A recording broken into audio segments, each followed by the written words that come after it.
Hello students, welcome back to fifth session on time series analysis. In this session, we are continuing with second method to measure the secular trend, that is semi-average method.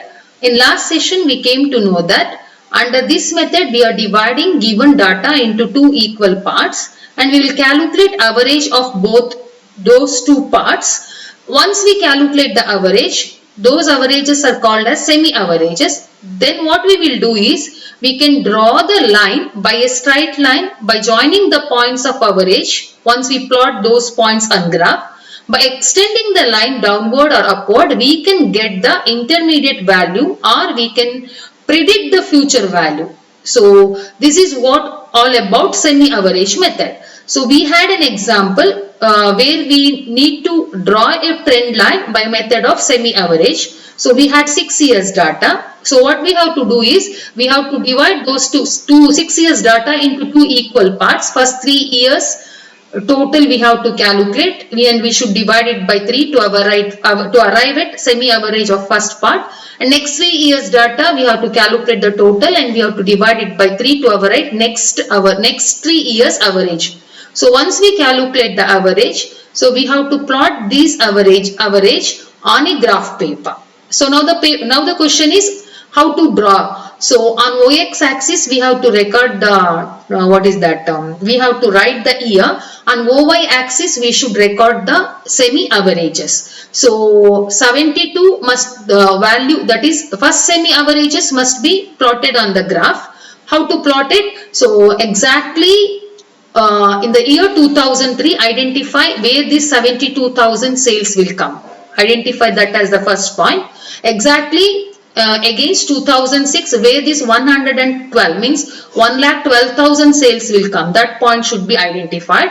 So on a graph. So and those 2 points must be connected and we should extend those 2 points upward also, downward also, upward also, downward also, so that we can identify the intermediate points and we can understand what will be the trend of sales in future, that is after 2007. So this is all about semi-average method. ನಾನು already ನಿಮಗೆ last session ನಲ್ಲಿ semi average method ಅಂದ್ರೆ ಏನು ಅಂತ ಹೇಳ್ಕೊಟ್ಟಿದ್ದೀನಿ ಮಕ್ಕಳೇ. So semi average ಅಂತ ಹೇಳಿದ್ರೆ, semi ಅಂದ ತಕ್ಷಣ ಅದು ಹಾಫ್ ಅಂದ್ರೆ 2 ಪಾರ್ಟ್ ಇದೆ ಅಂತ ಅರ್ಥ. ಅಂದ್ರೆ ಕೊಟ್ಟಿರುವುದನ್ನ 2 ಭಾಗ ಮಾಡಬೇಕು. ನಮ್ಗೆ 6 ವರ್ಷದ ಸೇಲ್ಸ್ ಕೊಟ್ಟಿದ್ದಾರೆ, 3 ವರ್ಷದನ್ನ 1 ಪಾರ್ಟ್ ಆಗಿ ತಗೊಳ್ಬೇಕು, 3 ವರ್ಷದನ್ನ ಇನ್ನೊಂದು ಪಾರ್ಟ್. ಫಸ್ಟ್ 3 ವರ್ಷದ ಅವರೇಜ್ ಕ್ಯಾಲ್ಕುಲೇಟ್ ಮಾಡಬೇಕು, ನೆಕ್ಸ್ಟ್ 3 ವರ್ಷದ ಅವರೇಜ್ ಕ್ಯಾಲ್ಕುಲೇಟ್ ಮಾಡಬೇಕು. ಈ ಅವರೇಜ್ ಅನ್ನ ಗ್ರಾಫಿಕಲಿ ಪ್ರೆಸೆಂಟ್ ಮಾಡ್ಬೇಕು. ಹೇಗ್ ಮಾಡೋದು? OX ಆಕ್ಸಿಸ್ ನಲ್ಲಿ ಇಯರ್ ತಗೊಂಡು OY ಆಕ್ಸಿಸ್ ನಲ್ಲಿ ಅವರೇಜ್ ಅಂತ ತಗೊಂಡಾಗ, ಸೊ ನಾವು 2002, 2003, 2004 ನ ಅವರೇಜ್ ಎಷ್ಟು 72. ಸೊ ಇದನ್ನು ಹೇಗೆ ನಾವು 3 ವರ್ಷಕ್ಕೂ ಮಾಡಿ ಹಾಕ್ಲಿಕ್ಕೆ ಆಗ್ತದ? ಇಲ್ಲ. ಆ ಇಯರ್ ಗಳ ಮಧ್ಯದ ಇಯರ್ 2003. ಸೊ 2003 ಯಲ್ಲಿ 72 ಎಲ್ಲಿ ಗ್ರಾಫ್ ಅಲ್ಲಿ ಬರ್ತದೆ ಅಲ್ಲೊಂದು ಪಾಯಿಂಟ್ ಇಡುವಂತದ್ದು. ಸೊ ಇಯರ್ 2006 ಅಲ್ಲಿ ಎಲ್ಲಿ ವ್ಯಾಲ್ಯೂ 112 ಅಂದ್ರೆ 1,12,000 ಸೇಲ್ಸ್ ಬರ್ತದೆ, ಅಲ್ಲೊಂದು ಪಾಯಿಂಟ್ ಇಟ್ಟು ಆ 2 ಪಾಯಿಂಟ್ ಗಳನ್ನ ಕನೆಕ್ಟ್ ಮಾಡುವ ಲೈನ್ ಅನ್ನ ಡ್ರಾ ಮಾಡುದು. ಆ ನಂತರ ಆ ಪಾಯಿಂಟ್ 2 ತುದಿಯಲ್ಲಿ ಅಂದ್ರೆ ಮೇಲೆ ಭಾಗ ಮತ್ತೆ ಕೆಳಭಾಗ ಎರಡಕ್ಕೂ ಎಕ್ಸ್ಟೆಂಡ್ ಮಾಡುವಂತದ್ದು. ಅರ್ಥ ಆಯ್ತಾ? ಎಕ್ಸ್ಟೆಂಡ್ ಮಾಡಿದಾಗ ನಮ್ಗೆ ಇಂಟರ್ಮೀಡಿಯೇಟ್ ಪಾಯಿಂಟ್ ಸಿಗುದು ಅಲ್ಲದೆ, ಮುಂದೆ ಎಕ್ಸ್ಟೆಂಡ್ ಮಾಡಿದಾಗ ಈ ಸೇಲ್ಸ್ ಮುಂದೆ ಅಂದ್ರೆ 2007 ನಂತರ ಹೇಗಿರಬಹುದು ಅಂತ ಎಸ್ಟಿಮೇಟ್ ಮಾಡ್ಲಿಕ್ಕೆ ಸಾಧ್ಯ ಆಗುತ್ತೆ. ಇದನ್ನೇ ಎಂತ ಮೆಥಡ್ ಅಂತ ಹೇಳೋದು? Semi average. ಇನ್ನೊಂದು ಎಕ್ಸಾಂಪಲ್ ಕೊಟ್ಟಿದ್ದಾರೆ ನೋಡಿ. ಸೊ ಅದು ಈವನ್ ಇಯರ್ ಕೊಟ್ಟಾಗ, ಆಡ್ ಇಯರ್ ಕೊಟ್ಟಾಗ ನಾನು ಆಲ್ರೆಡಿ ಹೇಳಿದ್ದೇನೆ, ಮಧ್ಯದ ಒಂದು ಇಯರ್ ಅನ್ನ ಇಗ್ನೋರ್ ಮಾಡಬೇಕು. ಸೊ 2001, 2002, 2003 ದ ಅವರೇಜ್ 110, 2004 ಅನ್ನ ಇಗ್ನೋರ್ ಮಾಡಿದ್ದಾರೆ. 2005, 6, 7 ಯಾಕಂದ್ರೆ ಸೆಮಿ ಅಂದ್ರೆ ಹಾಫ್ ಆಫ್ ಆಗ್ಬೇಕು. 2004 ನ 112,000 ಸೇಲ್ಸ್ ಅನ್ನ ಅಂದ್ರೆ 1,12,000 ಸೇಲ್ಸ್ ಅನ್ನ ಡಿವೈಡ್ ಮಾಡಿ ಅಲ್ಲಿ ಅರ್ಧ ಇಲ್ಲಿ ಅರ್ಧ ಹಾಕ್ಲಿಕ್ಕೆ ಆಗಲ್ಲ, ಹಾಗಾಗಿ ಅದನ್ನ ಬಿಟ್ಬಿಡ್ತೇವೆ ಆ ವರ್ಷವನ್ನ.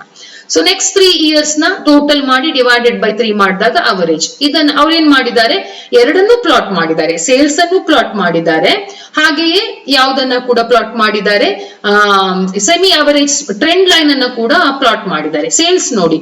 ಸೊ 2001 ನಲ್ಲಿ 110, 2001 ಅನ್ನ ಬೇಸ್ ಇಯರ್ 0 ಇಯರ್ ಅಲ್ಲೇ ತಗೊಳ್ಬೇಕು.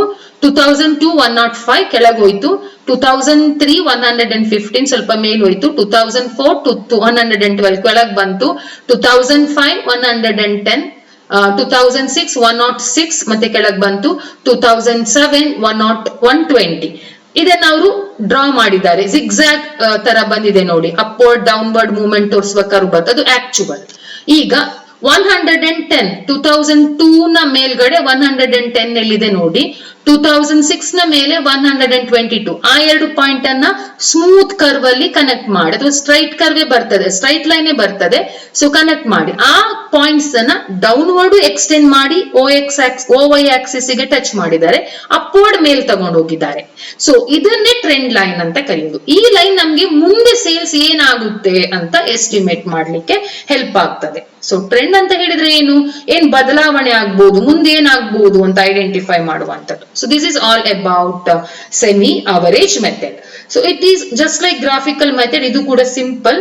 ಯಾಕಂತ ಹೇಳಿದ್ರೆ ಇಲ್ಲಿ ನಾವ್ ಏನ್ ಮಾಡ್ಬೇಕು, ಆಕ್ಚುವಲ್ ಡಾಟಾವನ್ನು ಪ್ಲಾಟ್ ಮಾಡಬಹುದು, ಅಥವಾ ಒಟ್ಟಿಗೆ ಎರಡನ್ನು, ಆಕ್ಚುವಲ್ ಡಾಟಾ ಮತ್ತೆ ಸೆಮಿ ಅವರೇಜ್ ಅನ್ನು ಪ್ಲಾಟ್ ಮಾಡಿದಾಗ ನಮ್ಗೆ ಟ್ರೆಂಡ್ ಲೈನ್ ಅನ್ನ ನಾವು ಕೈಯಲ್ಲಿ ಡ್ರಾ ಮಾಡ್ಬೇಕಂತಿಲ್ಲ. ಟ್ರೆಂಡ್ ಲೈನ್ ಡ್ರಾ ಮಾಡ್ಲಿಕ್ಕೆ ಒಂದು ಬೇಸಿಕ್ ಆಗಾಯ್ತು. ಈಗ ಗ್ರಾಫಿಕ್ ಮೆಥಡ್ ಅಲ್ಲಾದ್ರೆ ಅದನ್ನ ನಾವೇ ಡ್ರಾ ಮಾಡ್ಬೇಕು, ಯಾವ್ದನ್ನೆಲ್ಲ ಗಮನದಲ್ಲಿ ಇಡ್ಬೇಕು, ಸುಮಾರು ಕಂಡೀಷನ್ಸ್ ಅನ್ನ ಗಮನದಲ್ಲಿ ಇಟ್ಕೊಂಡು ಡ್ರಾ ಮಾಡ್ಬೇಕು. ಇಲ್ಲಿ ಹಾಗೇನು ಇಲ್ಲ, ಹಾಗಾಗಿ ಸಿಂಪಲ್ ಮೆಥಡ್.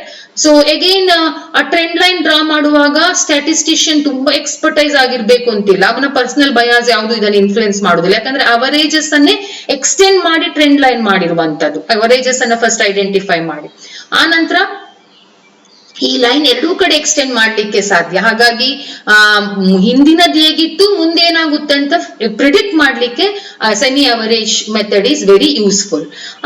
ಆದ್ರೆ ಇಲ್ಲಿ ಒಂದಂತ ಹೇಳಿದ್ರೆ ಇಲ್ಲಿ ಕೆಲವು ಲಿಮಿಟೇಷನ್ಸ್ ಇದೆ. ಏನಂತ ಹೇಳಿದ್ರೆ ಇಲ್ಲಿ ಯಾವಾಗ್ಲೂ ನಾವು ಅಸಂಪ್ಷನ್ ಮಾಡೋದು ಲೀನಿಯರ್ ಟ್ರೆಂಡ್ ಇರ್ತದೆ. ಅಂದ್ರೆ ಏನು, under this method it has an assumption of linear trend whether such relationship exist or not. ಅಂದ್ರೆ line will be straight line. ನಮ್ಗೆ ಬರುವಂತ ಟ್ರೆಂಡ್ ಲೈನ್ ಯಾವಾಗ್ಲೂ ಸ್ಟ್ರೈಟ್ ಲೈನ್ ಆಗಿರ್ತದೆ ಅಂತ ಅಸಂಪ್ಷನ್ ನಾವು ಮಾಡ್ತೇವೆ. ಸೊ ಅಂದ್ರೆ ಅದು ಕರ್ವ್ ಆಗಿರೋದಿಲ್ಲ. It may move up or it may move down, but it is not curvy linear, it is linear trend ಅಂತ. ಆದ್ರೆ ನಿಜವಾಗ್ಲೂ ಆ ಲೀನಿಯಾರಿಟಿ ಉಂಟಾ ಇಲ್ವಾ ಅಂತ ನಮಗ್ ಗೊತ್ತಿಲ್ಲ, ಬಟ್ ಅಸಂಪ್ಷನ್ ಅಂತೂ ಅದಿದೆ. ಸೊ ಇನ್ನೊಂದ್ ಏನಂತ ಹೇಳಿದ್ರೆ ವೆರಿ ಇಂಪಾರ್ಟೆಂಟ್ ಥಿಂಗ್, ಯಾವುದೆಲ್ಲ ಲಿಮಿಟೇಷನ್ಸ್ ಅರಿಥ್ಮ್ಯಾಟಿಕ್ ಮೀನ್ ಅಲ್ಲಿ ಇದೆ ಅದು ಈ ಟ್ರೆಂಡ್ ವ್ಯಾಲ್ಯೂಸ್ ಗೆ ಇಂಪ್ಯಾಕ್ಟ್ ಮಾಡ್ತದೆ. ಯಾಕಂದ್ರೆ ನಾವು ಫಸ್ಟ್ ಹಾಫಿನ ಅವರೇಜ್ ಅಂದ್ರೆ ಎಂತದ್ದು, ಅರಿಥ್ಮ್ಯಾಟಿಕ್ ಮೀನ್. ನೆಕ್ಸ್ಟ್ ಹಾಫಿನ ಅವರೇಜ್ ಅದನ್ನೇ ಬೇಸ್ ಆಗಿ ಇಟ್ಕೊಂಡು ಟ್ರೆಂಡ್ ಲೈನ್ ಡ್ರಾ ಮಾಡುದಲ್ವಾ. ಹಾಗಾಗಿ ಅವರೇಜಸ್ ಅಲ್ಲಿ ಯಾವ್ದೆಲ್ಲ ಲಿಮಿಟೇಷನ್ಸ್ ಇದೆ ಅದು ಇದಕ್ಕೆ ಕೂಡ ಇಂಪ್ಯಾಕ್ಟ್ ಮಾಡ್ತದೆ. ಸೊ ಹಾಗೆ ನಾವು ಇದನ್ನ ಅಷ್ಟೊಂದು ಯೂಸ್ಫುಲ್ ಅಂತ ಅನ್ಸ್ಕೊಳಕ್ ಆಗೋದಿಲ್ಲ. ಸೊ ನಾವು ಡಾಟ್ ಇಂದ ಎರಡನೇ ಅವರೇಜ್ ಹಾಕಿದ ನಂತರ ಆ ಡಾಟ್ ಇಂದ ನೆಕ್ಸ್ಟ್ ಲೈನ್ ಅನ್ನ ಮುಂದೆ ಎಕ್ಸ್ಟೆಂಡ್ ಮಾಡಿ ಮುಂದೆ ಹೀಗಾಗುತ್ತೆ ಅಂತ ಎಕ್ಸಾಕ್ಟ್ ಆಗಿ ಹೇಳಲಿಕ್ಕೆ ಸಾಧ್ಯನೇ ಇಲ್ಲ. ಸೊ ಅದು ಅಲ್ಲದೆ ಇಲ್ಲಿ ಎಲ್ಲಾ ಡಾಟಾಗಳು ಕನ್ಸಿಡರ್ ಆಗೋದಿಲ್ಲ, ಎಲ್ಲಾ ವ್ಯಾಲ್ಯೂಗಳು, ಎಲ್ಲಾ ಇಯರ್ದು. ಪರ್ಟಿಕ್ಯುಲರ್ಲಿ ಈ ಈವನ್ ಇಯರ್ ಕೊಟ್ಟಾಗ ನೋ ಪ್ರಾಬ್ಲಮ್, ಆಡ್ ಇಯರ್ ಕೊಟ್ಟಾಗ ಮಧ್ಯದ ಇಯರ್ ಅನ್ನ ನಾವು ಮರ್ತು ಬಿಡ್ತೇವೆ. ಹಾಗಾಗಿ ಎಲ್ಲಾ ವ್ಯಾಲ್ಯೂಸ್ ಆಫ್ ವೇರಿಯಬಲ್ ಕನ್ಸಿಡರ್ ಆಗಿ ಈ ಟ್ರೆಂಡ್ ಲೈನ್ ಸೆಟಪ್ ಆಗಿಲ್ಲ. ಸೊ ಹಾಗಾಗಿ ಅದು ಅಷ್ಟು ಒಂದು ಯೂಸ್ಫುಲ್ ಅಲ್ಲ ಅಂತ ಹೇಳ್ತೇವೆ. ಹಾಗಾಗಿ ಸೊ ನಮ್ಗೆ ಇನ್ನೂ ಎರಡು ಮೆಥಡ್ ಗಳಿದೆ, ಒಂದು ಮೂವಿಂಗ್ ಅವರೇಜ್ ಮೆಥಡ್, ಇನ್ನೊಂದು ಯಾವುದು ಮೆಥಡ್ ಆಫ್ ಲೀಸ್ಟ್ ಸ್ಕ್ವೇರ್. ಏನದು ಮೂವಿಂಗ್ ಅವರೇಜ್ ಮೆಥಡ್ ಅಂತ ತಿಳ್ಕೊಳ್ಳುವ. The method of moving average is very simple method. We obtain trend value with a fair degree of accuracy by eliminating fluctuation. It is also based on arithmetic mean. The demerits of arithmetic mean do not affect because here we get many averages while in arithmetic mean we have only one average. In the moving average method, the average value of number of years or months or weeks is taken into account, and placing it at the center of the time span, that is period of moving average, and it is the normal or trend value for the middle period. It is calculated from overlapping groups of successive time series data. It simplifies the analysis and removes periodic variation, and influence of the fluctuation is also reduced. Moving average can be calculated for 3, 4, 5, 6, 7, 8 or 9 years period. So if the moving average period coincide with the period of cycle, then it will give a smooth curve, or the cyclical fluctuation are eliminated from time series. Otherwise, the cycle with the cycle will not be entirely removed from the time series. Cyclical fluctuations are not having uniform length. So we must take moving average period from 3 to 9 for business series. The formula for calculating 3 early moving average is as follows: A plus B plus C divided by 3, B plus C plus D divided by 3, C plus D plus E divided by 3. So this is how to calculate moving average. What yearly moving average? 3 yearly. If it is 5 yearly, you should take into consideration 5 year values. A plus B plus C plus D plus E divided by 5. You have to leave the A. B plus C plus D plus E plus F divided by 5. So we should leave B. C plus D plus C plus E plus F plus K divided by 5. So this is how to continuously calculate what is that moving average. So moving average method ಅಂತ ಹೇಳಿದ್ರೆ ಏನು ಅಂತ, ಇದು ಕೂಡ average ಅಂದ್ರೆ ಅರಿಥ್ಮ್ಯಾಟಿಕ್ ಮೀನ್ method ಮೇಲೆನೆ base ಆಗಿದೆ. ಅರಿಥ್ಮ್ಯಾಟಿಕ್ mean of given values ಅಂದ್ರೆ ಒಂದು ಅರಿಥ್ಮ್ಯಾಟಿಕ್ ಮೀನ್ ಇರುತ್ತೆ, ಇಲ್ಲಿ ಹಾಗಲ್ಲ, ತುಂಬಾ ಅರಿಥ್ಮ್ಯಾಟಿಕ್ ಮೀನ್ ಇರ್ತದೆ. ಇದೇನಿದು ಮೂವಿಂಗ್ ಅವರೇಜ್ ಅಂತ ಹೇಳಿದ್ರೆ, ಸೊ ಕೊಟ್ಟಿರುವ ಡಾಟಾವನ್ನ ಕೊಟ್ಟಿಗ ಯಾವುದೋ ಒಂದು ವೇರಿಯಬಲ್ ಬಗ್ಗೆ ಡಾಟಾ ಕೊಟ್ಟಿದ್ದಾರೆ, ಅವ್ರು ಹೇಳ್ತಿದ್ದಾರೆ 3 ಇಯರ್ಸ್ಲಿ ಮೂವಿಂಗ್ ಅವರೇಜ್ ಕ್ಯಾಲ್ಕುಲೇಟ್ ಮಾಡಿ ಅಂತ. ಆಗ ನಾವೇನ್ ಮಾಡ್ಬೇಕು, ಈಗ ಫಾರ್ ಎಕ್ಸಾಂಪಲ್ 2001 ಇಂದ 2010 ವರೆಗೆ ಕೊಟ್ಟಿದ್ದಾರೆ. 1, 2, 3 ಟೋಟಲ್ ಮಾಡಬೇಕು. 1, 2, 3 2001, 2, 3 ಅಲ್ಲಿ ಏನ್ ವ್ಯಾಲ್ಯೂ ವೇರಿಯಬಲ್ ನ ವ್ಯಾಲ್ಯೂ ಇತ್ತು ಟೋಟಲ್ ಮಾಡಿ ಡಿವೈಡೆಡ್ ಬೈ 3 ಮಾಡಿ ಒಂದು ಅವರೇಜ್ ಬರೀಬೇಕು ಮಿಡಲ್ ಇಯರ್ ಗೆ, that is in front of year 2. ಆಮೇಲೆ 1 ಅನ್ನ ಬಿಡ್ಬೇಕು. 2, 3, 4 ಟೋಟಲ್ ಮಾಡಿ ಡಿವೈಡೆಡ್ ಬೈ 3 ಮಾಡಿ ಅವರೇಜ್ ಅನ್ನ ಅಗೇನ್ಸ್ಟ್ ಇಯರ್ 3 ಬರೀಬೇಕು. 2 ಅನ್ನ ಬಿಡ್ಬೇಕು. ನೆಕ್ಸ್ಟ್ 3, 4, 5. ಸೊ ಆಗ ಬಂದ ಅವರೇಜ್ ಅನ್ನ ಯಾವ ಅಂಡರ್ ಅಲ್ಲಿ ಬರೀಬೇಕು? 3 ಅಂಡರ್ ಅಲ್ಲಿ ಬರೀಬೇಕು. 3 ಅನ್ನು ಬಿಡ್ಬೇಕು. 4, 5, 6. ಸೊ ಅವರೇಜ್ ಕ್ಯಾಲ್ಕುಲೇಟ್ ಮಾಡಿ ಬಂದ ಅವರೇಜ್ ಅನ್ನ ಇಯರ್ 4 ಅಂಡರ್ ಅಲ್ಲಿ ಬರೀಬೇಕು. ಇದೇ ತರ ಲಾಸ್ಟ್ ಇಯರ್ ಡಾಟಾ ಕನ್ಸಿಡರ್ ಮಾಡುವವರೆಗೆ ಅವರೇಜ್ ಕ್ಯಾಲ್ಕುಲೇಟ್ ಮಾಡ್ತಾ ಹೋಗ್ಬೇಕು. ಅದೇ 5 ಇಯರ್ಲಿ ಕೇಳಿದ್ರೆ 5 years data divided by 5. Sum of first year ಬಿಡೋದು. Next 5 years data divided by 5.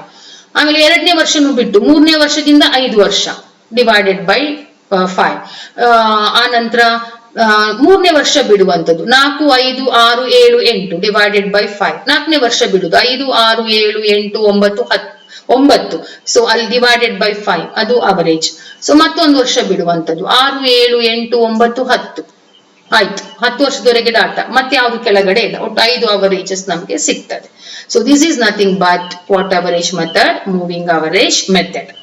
So ಏನು ಅರಿಥ್ಮ್ಯಾಟಿಕ್ ಮೀನ್ ಅಲ್ಲಿ ಲಿಮಿಟೇಷನ್ಸ್ ಉಂಟು, ಅದು ಇಲ್ಲಿ ಇರೋದಿಲ್ಲ. ಯಾಕಂತ ಹೇಳಿದ್ರೆ ಮೊದಲನೇದಾಗಿ ನಾವು ಕ್ಯಾಲ್ಕುಲೇಟ್ ಮಾಡೋದು ಒಂದು ಅವರೇಜ್ ಅಲ್ಲ, ತುಂಬಾ ಅವರೇಜಸ್ ಅನ್ನ ಕ್ಯಾಲ್ಕುಲೇಟ್ ಮಾಡ್ತೇವೆ. ಸೊ ಹಾಗಾಗಿ ಏನು ಅರಿಥ್ಮ್ಯಾಟಿಕ್ ಮೀನ್ ನಲ್ಲಿ ನೆಗೆಟಿವ್ಸ್ ಉಂಟು ಅಥವಾ ಡಿಮೆರಿಟ್ಸ್ ಉಂಟು, ಅದು ಇಲ್ಲಿ ಇಂಪ್ಯಾಕ್ಟ್ ಮಾಡೋದಿಲ್ಲ. So this is all about moving average method. So ಇಲ್ಲಿ ಕೊಟ್ಟಿದ್ದೇನೆ ನೋಡಿ. If we want to calculate 3 yearly moving average, so compute the value of first 3 years and place the 3-year total as an total against the middle year, that is year 2.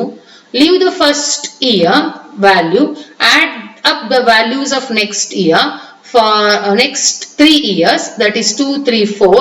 Calculate the sum and record it against middle year, that is 3. So sum divided by 3, that is average of next 3 years against year 3. This process will continue until the last year value is taken for calculating moving average. So 3 yearly total must be divided by 3 and placed in the next column. This is the need. This is what the trend value of moving average. ಇಲ್ಲಿ ಏನ್ ಮಾಡ್ತೇವೆ, ಎಷ್ಟು yearly moving average ಕೇಳಿದ್ದಾರೆ?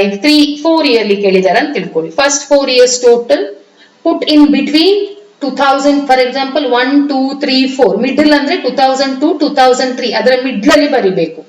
First 3 years total, first 4 years total divided by 4. ಆಯ್ತು, ಒಂದು average ಸಿಕ್ತು. Next 4 year, ಆಗ first year ಮರ್ತ್ ಬಿಡ್ಬೇಕು. ಸೆಕೆಂಡ್, ಥರ್ಡ್, ಫೋರ್ತ್, ಫಿಫ್ತ್ ಅದರ total divided by 4. So second ಮತ್ತೆ ಥರ್ಡ್ ಮಧ್ಯ ಬರಿಬೇಕು, ಅದರ ಅವರೇಜ್ ಮಾಡಿದನ್ನ ಮಧ್ಯದಲ್ಲಿ ಬರಿಬೇಕು. ಆಮೇಲೆ ಸೆಕೆಂಡ್ ಅನ್ನ ಬಿಡುದು, ಥರ್ಡ್, 4, 5, 6 ಟೋಟಲ್ ಮಾಡುದು, ಅವರೇಜ್ ಮಾಡುದು, 4 ಮತ್ತೆ 5 ಮಧ್ಯೆ ಬರೆಯುವಂತದ್ದು. ಸೊ ಈಗ ಥರ್ಡ್ ಅನ್ನ ಬಿಡ್ಬೇಕು, ಥರ್ಡ್ ಇಯರ್ ಅನ್ನ 4, 5, 6, 7 ಟೋಟಲ್ ಮಾಡಿ ಡಿವೈಡೆಡ್ ಬೈ 4 ಮಾಡಿ. ಸೊ ಮಧ್ಯ 5 ಮತ್ತೆ 6 ನ ಮಧ್ಯ. ಸೊ 4 ಅನ್ನ ಬಿಡುದು, 5, 6, 7, 8. ಸೊ ಇದು ಇಲ್ಲಿ ಕೊನೆಯವರೆಗೂ ಕಂಟಿನ್ಯೂ ಆಗ್ತಾ ಹೋಗುತ್ತೆ. ಕೊನೆ ಇಯರ್ ನ ಡಾಟಾ ಬರೋ ಕನ್ಸಿಡರ್ ಆಗೋ ತನಕ ಇದೇ ಪ್ರೋಸೆಸ್ ಕಂಟಿನ್ಯೂ ಆಗ್ತಾ ಹೋಗ್ತದೆ. ಸೊ ನಮ್ಗೇನ್ ಅವರೇಜಸ್ ಸಿಗ್ತದೆ, ತುಂಬಾ ಅವರೇಜಸ್, ಅದೇ ಟ್ರೆಂಡ್ ಅನ್ನ ಇಂಡಿಕೇಟ್ಸ್ ಮಾಡ್ತದೆ ಇಂಡಿಕೇಟ್ ಮಾಡ್ತದೆ. ಸೊ ಅದನ್ನ ನೋಡಿದ್ರೆ ಗೊತ್ತಾಗುತ್ತೆ, ಅದರಲ್ಲಿ ಆಗ್ತಾ ಇರುವ ಬದಲಾವಣೆಗಳನ್ನ ನೋಡಿದ್ರೆ ಮುಂದೇನಾಗ್ಬಹುದು ಅಂತ ಎಷ್ಟು. ಅದೊಂದ್ ವೇಳೆ ಇನ್ಕ್ರೀಸ್ ತೋರಿಸಿದ್ರೆ ಮುಂದೆ ಕೂಡ ಇನ್ಕ್ರೀಸ್ ಆಗೋ ಚಾನ್ಸ್ ಇದೆ, ಅದೊಂದ್ ವೇಳೆ ಡಿಕ್ರೀಸ್ ತೋರಿಸಿದ್ರೆ ಮುಂದೆ ಕೂಡ ಡಿಕ್ರೀಸ್ ಅಂತ ನಾವು ಎಸ್ಟಿಮೇಟ್ ಮಾಡಬಹುದು. ಅದೊಂದ್ ವೇಳೆ ಸ್ಟಾಗ್ನೇಟ್ ಆಗಿದ್ರೆ ಸೊ ಡೆಫಿನೆಟ್ಲಿ ಮುಂದೆ ಕೂಡ ಸ್ಟಾಗ್ನೇಟ್ ಆಗಿರ್ತದೆ ಅಂತ ಅಸಂಪ್ಷನ್ ಮಾಡ್ಲಿಕ್ಕೆ ಹೆಲ್ಪ್ ಮಾಡ್ತದೆ. So this is all about moving average. So will solve practical example particularly next class. Till that, take care. Thank you.